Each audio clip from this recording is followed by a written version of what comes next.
Di video ini, kita kembali belajar pada tema 3, subtema 3, muatan pelajaran ilmu pengetahuan sosial. Memanfaatkan sumber daya alam hayati. Sumber daya alam seperti hewan dan tumbuhan sangat bermanfaat bagi kehidupan manusia. Tidak hanya daun, buah, daging, dan kulit saja, tetapi limbah yang dihasilkan juga bisa kita manfaatkan. Salah satu contohnya adalah pembuatan pupuk yang memanfaatkan daun kering dan kotoran hewan ternak. Berikutnya, keuntungan merawat hewan dan tumbuhan. Sebagai manusia, kita tentu harus merawat hewan dan tumbuhan. Tujuannya agar sesuatu dari hewan dan tumbuhan tersebut bisa kita manfaatkan.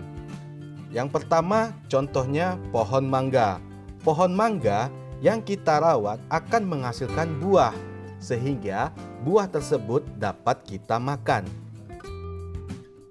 Contoh yang kedua yaitu ayam. Ayam yang dirawat akan menghasilkan telur dan daging. Nah, telur dan daging ini dapat diolah menjadi bahan makanan. Jadi, dengan merawat hewan dan tumbuhan, berarti kita telah mempunyai sikap mencintai lingkungan. Pembelajaran berikutnya, pelestarian sumber daya alam. Tuhan menciptakan sumber daya alam agar dapat dimanfaatkan oleh manusia. Manusia harus menjaga keseimbangan dan kelestarian sumber daya alam tersebut. Ada banyak cara yang dapat dilakukan untuk menjaga keseimbangan dan kelestarian sumber daya alam. Berikut ini adalah contoh-contoh tindakan menjaga keseimbangan dan kelestarian sumber daya alam. Yang pertama, membuang sampah di tempat sampah. Yang kedua, menyiram dan merawat tanaman. Yang ketiga, menanam tumbuhan. 4.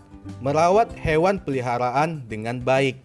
Yang kelima, memanfaatkan sumber daya alam sesuai kebutuhan. Selanjutnya adalah contoh tindakan yang tidak menjaga keseimbangan dan kelestarian sumber daya alam.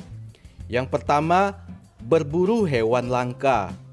Yang kedua, penggundulan hutan. Ketiga, membuang sampah secara sembarangan. Berikutnya, ciri-ciri tindakan yang tidak mencintai lingkungan.